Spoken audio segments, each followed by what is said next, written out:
Thank you for coming to this training. We're going to provide you with an introduction and then a more detailed training on this important effort to guarantee adequate education funding for all Mississippi public school students. First, the introduction. Better Schools, Better Jobs is a collection of Mississippians of different backgrounds, different viewpoints, and different life experiences who are united behind the idea that improving public education is the paramount need at this time, and that the surest guarantee that it will be done is to put adequate education funding directly into our state's Constitution. Here is our vision and our mission. We have asked you here because we believe you share our sense of urgency about solving the problems and are willing to step forward to make it a reality. In 1997, the Legislature passed the Mississippi Adequate Education Program Act to ensure that students in Mississippi would have the same minimum adequate funding regardless of where they lived. However, the Legislature has funded MAEP according to the formula only 2 times, using one-time funds from special situations like Hurricane Katrina and federal stimulus funds. Take a look at the statewide underfunding totals over just the last 4 years, $1.2 billion.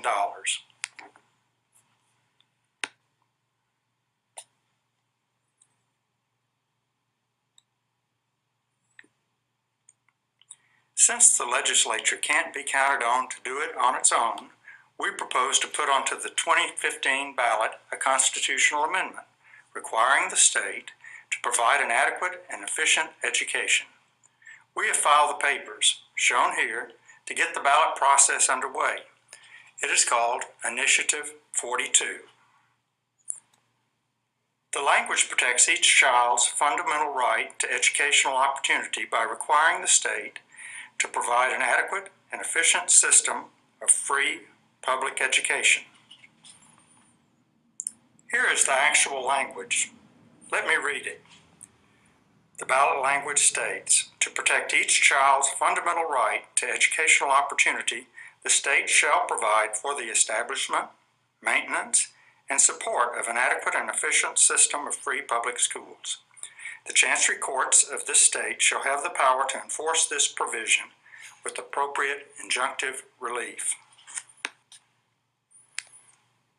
To fund it, the amendment will not raise taxes. Instead, it will devote at least 25% of future increases in general fund and other tax collections to bring K through 12 public education funding to the required level. At this rate, it will take 5 to 7 years to reach our goal, but we will reach it. A ballot initiative is a form of direct democracy. We, the people, decide if we get to vote on it. Here are the requirements. To place an initiative on the ballot, we will need at least 107,000 certified signatures of registered voters. We achieve this by gathering at least 21,000 certified signatures from each of the 5 congressional districts as they existed in the year 2000. As a precaution, our goal is to obtain a total of 200,000 signatures statewide, or 40,000 from each of the old congressional districts. And here's the geography we have to work with. Remember, 21,444 certified signatures must be gathered from each of these 5 areas. But we need to have a big margin of safety, so we will go for 40,000 signatures per district. Here are the rules for petition circulators. Early on, we will preview this process with the circuit clerks, since reviewing so many signatures will be a burden for them. We will do the following to ensure that each of the signatures count and that the process goes as smoothly as possible. Circulators should ensure that signers do not sign more than 1 petition. Circulators must collect signatures only from registered Mississippi voters. And circulators should ensure that name, address, county, and other voter information is fully legible. If we are to be successful in avoiding petition challenges, Circulators must not mix signatures from different counties. Circulators may not solicit signatures within 150 feet of a polling place on election day. And circulators must sign and complete all information required in the Certificate of Petition Circulator at the bottom of each petition page.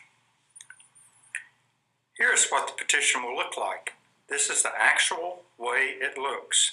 You and your teams will get registered voters to sign one that looks just like this. Here are some points you should memorize as you engage voters and collect voter signatures.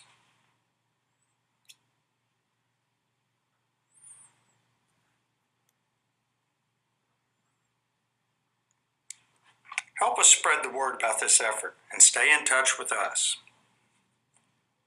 Thanks, and let's get this job done together. Any questions or comments?